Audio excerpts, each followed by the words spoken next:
Hey, a couple of weeks ago, I was giving a masterclass for Bitwig in, I think, in the ADE lab or what it was called. It was during ADE 2025, and Friday morning, beautiful people, a bit hungover probably, but it came out very, very nice. There were even people waiting outside who weren't allowed to get in because of maximum capacity.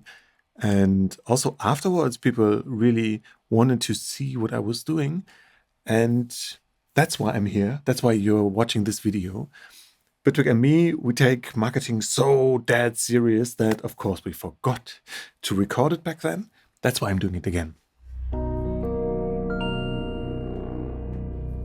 What I was doing was building a groove solely on the internal sounds of Bitwig, together with one hardware synthesizer. In this case, a DFAM clone. And all of this connected with Bitwig Connect. Such a coincidence because of its CV capabilities up here. And also it has this really beautiful one big knob, which I'll talk about later. Bitwig pays me to do this, so consider this as advertising. My name is Stemming, and we start with a bass drum. V1 kick is here. All right. Oh, some noise. The punch means the pitch envelope. But I'm not a big fan of this in general, so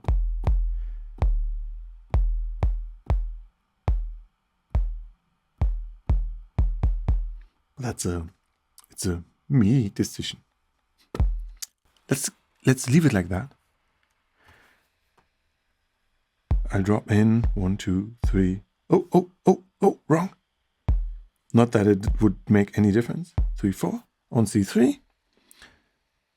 Copy that. Let's go.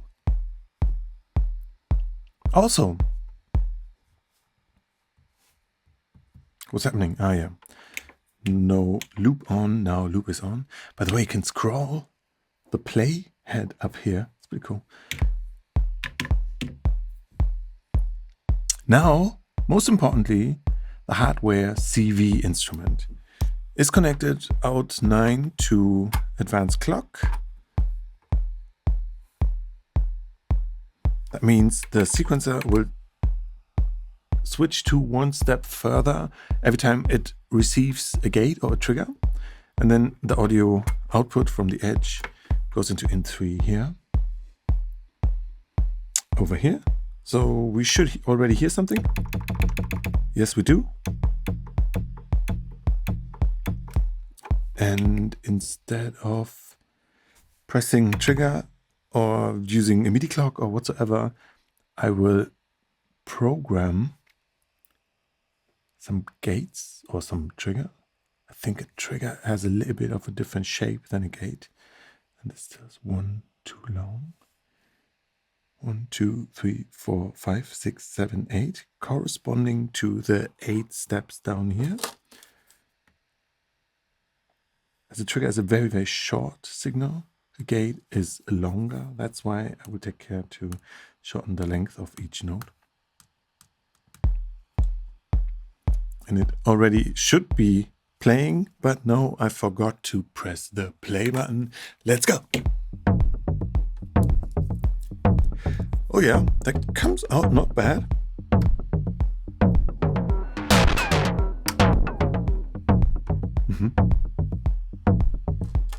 Maybe it's slow, maybe a bit slow. And also I want to add some swing to it. I like swing around like a fifth or something to the max value. In this case it's 20. Hello, did you apply that? Yes, you did. Also a bit faster. 1, 2, 3. I also want to have a reverb. Oh, please. Convolution. Now the big knob. It allows me to tweak any parameter that has this little white triangle above it. So now the send is active for Oh, oh, let's hear that. All right, so there's this. So I think this one is a bit too loud. I can feedback it. Let's hear what's happening. Oh, dangerous. All right.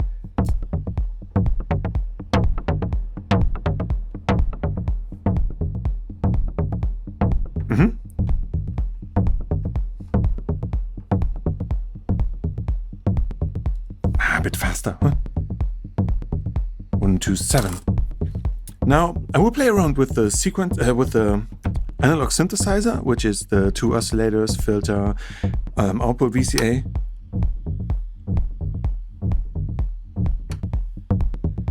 And see which tweak does something interesting to the sound.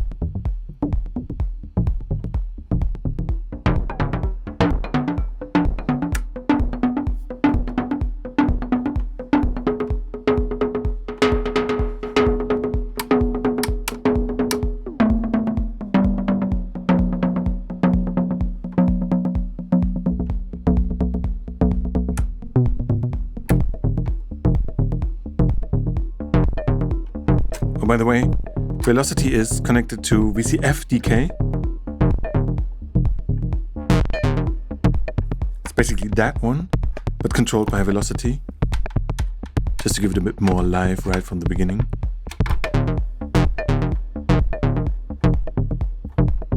That's why that tone is even bigger than before.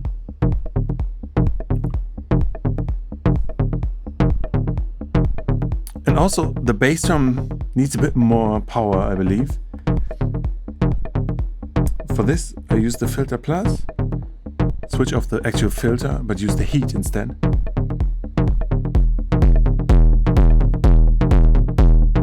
Maybe a bit too much, just a bit.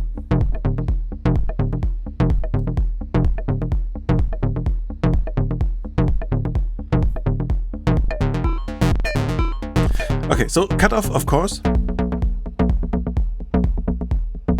But I have to say, like, if there's no pitch, it's also quite nice, isn't it?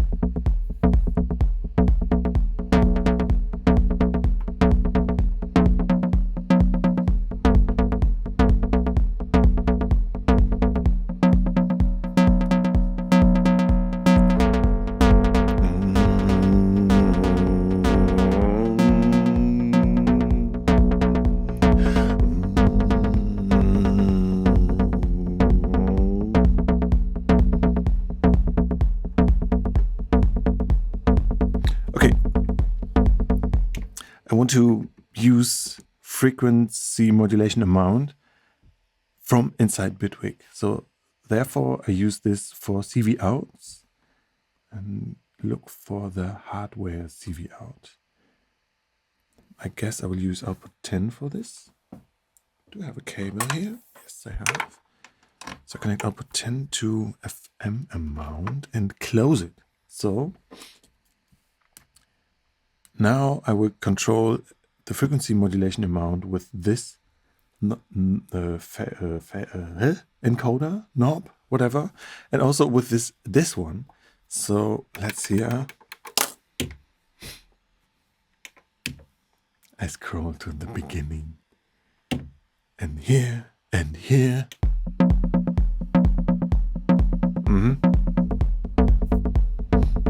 It seems that only the positive value is recognized.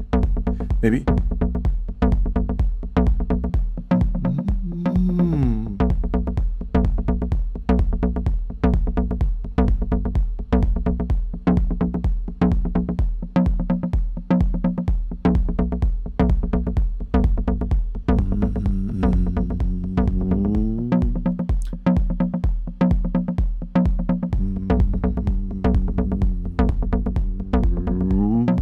Okay, I want to do this movement.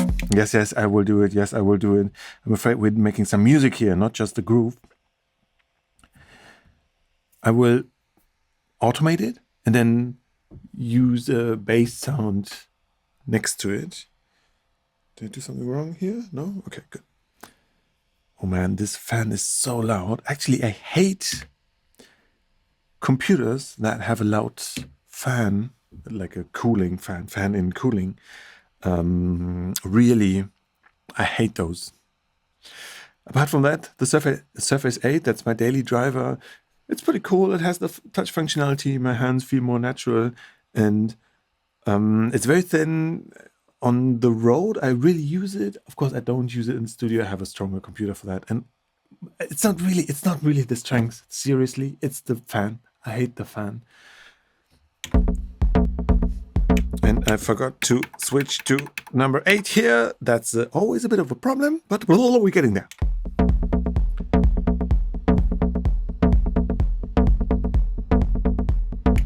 Okay, automation.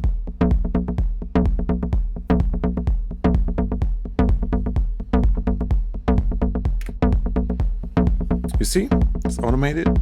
It's in here. For the bass, what I will be using is the Polymer. Polymer is pretty good. Let's see if the computer can handle it. I'm curious. Let me look for analog rain. Okay, that's a different. It just sounds so good. I mean the sound, the name of the sound.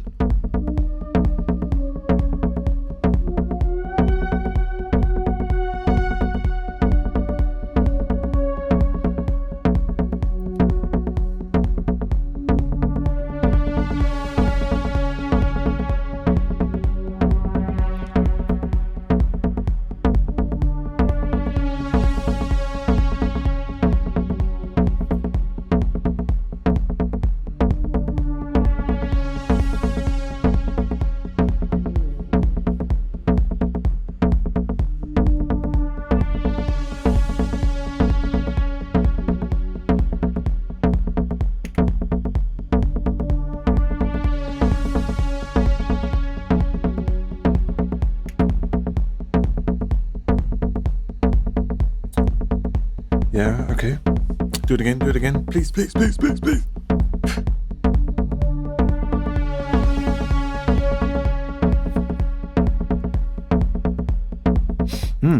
I see.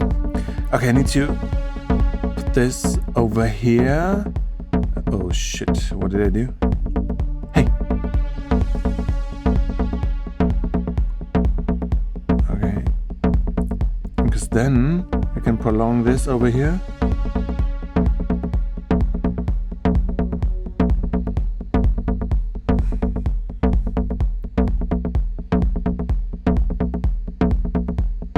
One, two, three, four.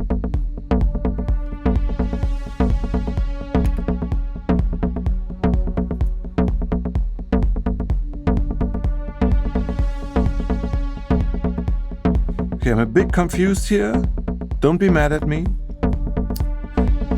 Hi-hat? I really like the modeling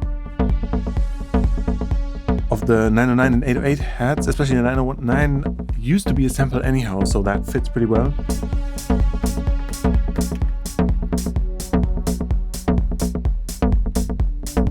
Oh, come on.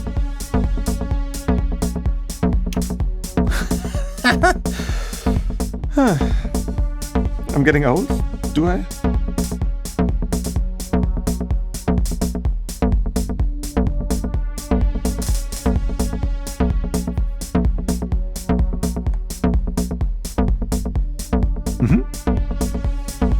So we have the frequency modulation. I also want to, I want to change something with the synth. And also, this is what I figured. If there's like too much musical information in there right from the beginning, it's already taken to the test if it's good or not. And I might rethink this analog rain sound actually. I mean, I just threw it in. I didn't even check any other sound, so that's fair enough. What I wanted to do now is... Yeah, okay. VCF.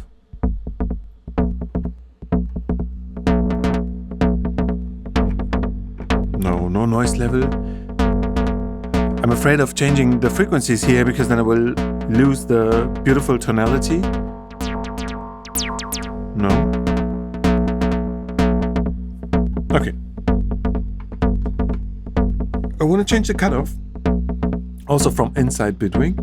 Therefore, I use another hardware CV out. I just copy that one, but route it to output 11. No, wait, I cannot because it's also copying the automation.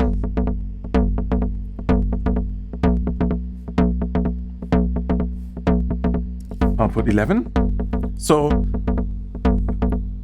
I deleted the connection between noise and filter. Without this connection, it sounds like this. But because it's half modular, that means you can like jump in between this connection and kind of override it. And if I open up this encoder, now the cutoff can be controlled from inside Bitwig.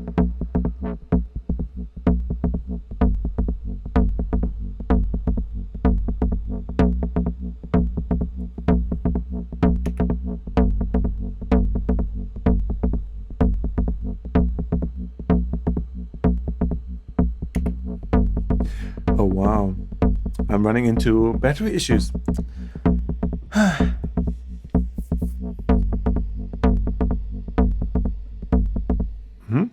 Let's see how this works out with the bass drum.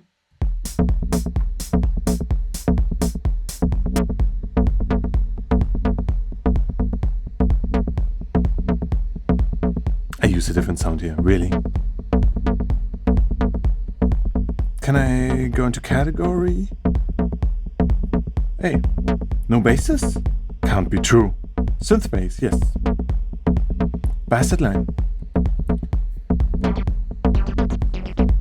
No. No.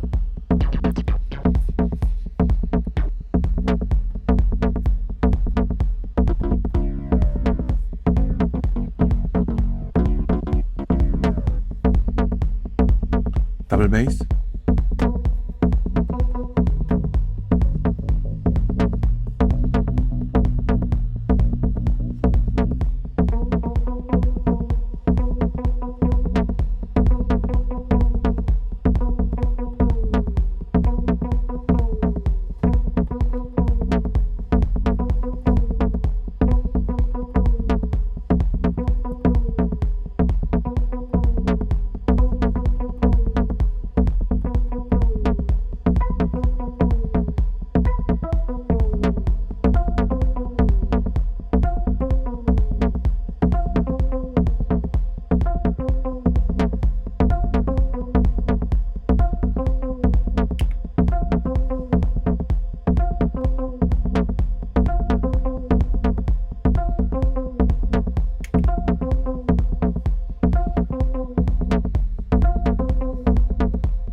I'm not sure about the F here. Maybe let me see if I can use another. I'm going down to B flat, right? So what about hello? Can I change it? No? Okay, no worries. I do it by hand.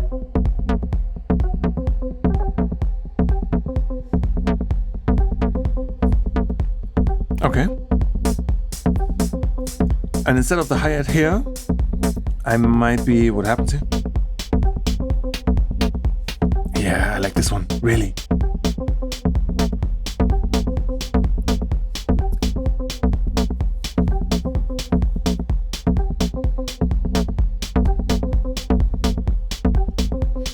And I will add one more element. What about the snare, but not as in a snare, but I will use it differently.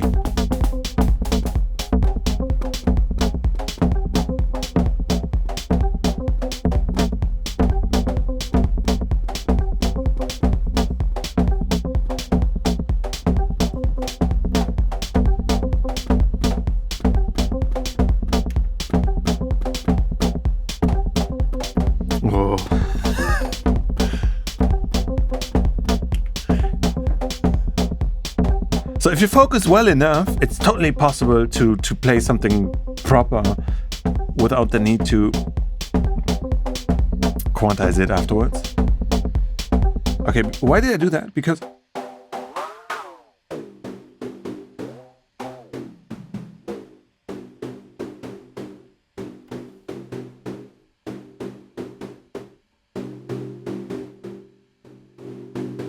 so that's a general shell part. Short click. Okay, noise. Decay.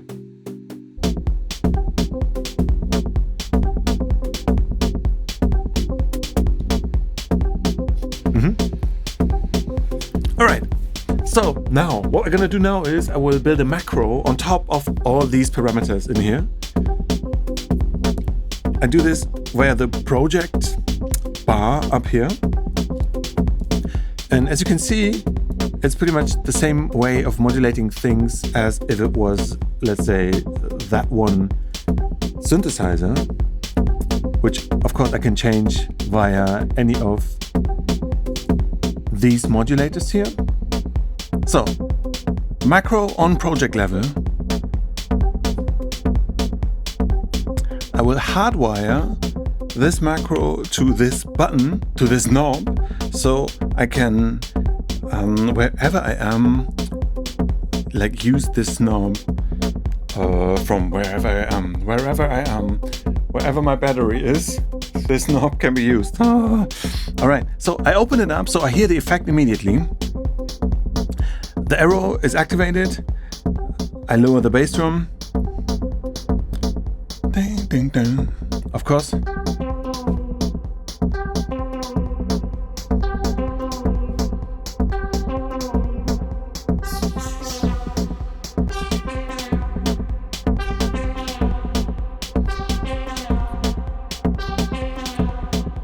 Also want to have some more here.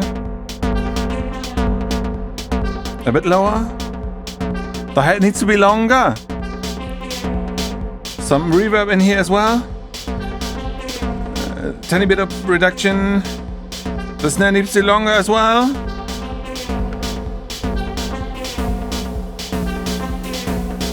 All right. Shall we go back? 2, 3, 4.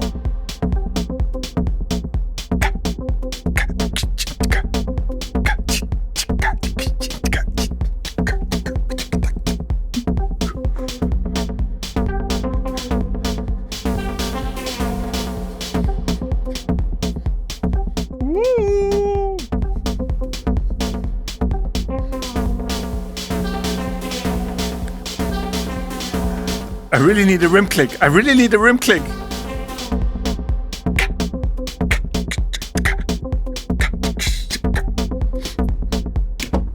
Yeah. So these modulation possibilities in Bitwig are really, really powerful in my belief. Also, this one knob is a lot of fun, especially because the touchscreen input isn't like the most precise. Our fingers, well, the UI is made for a mouse, basically, a mouse pointer, and our fingers are a bit bigger than a mouse, I'm afraid. So the UI always needs some rework. I'm using the tablet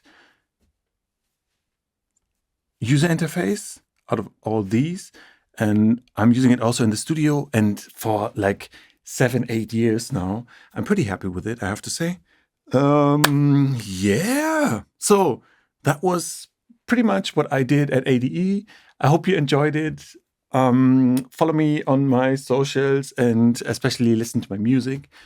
Use Bitwig if you feel like. And that's it from my side. Cheers.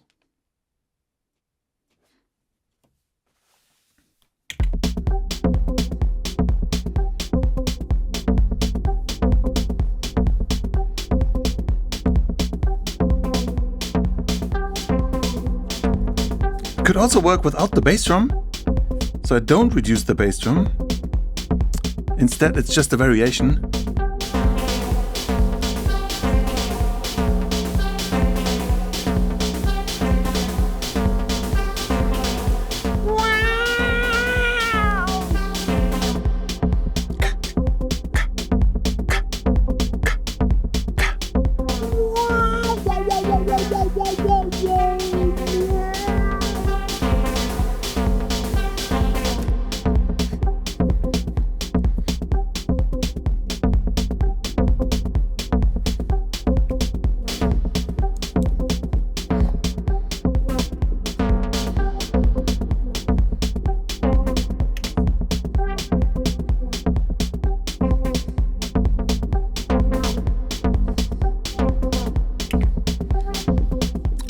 records all of it in an automation. Does it? No, okay. But down here, track controls, volume.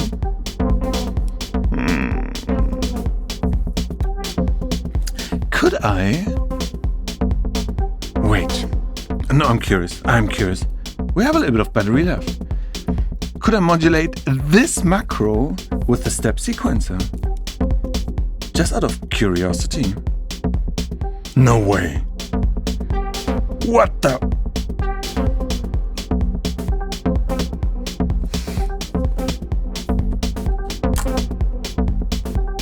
Wow.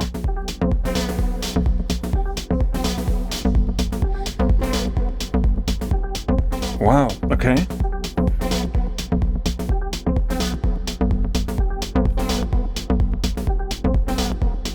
Okay. I never tried this before. Yeah, okay. So we need to stop. Cheers. Bye. Good night. Sleep well. Bye. And the battery dies.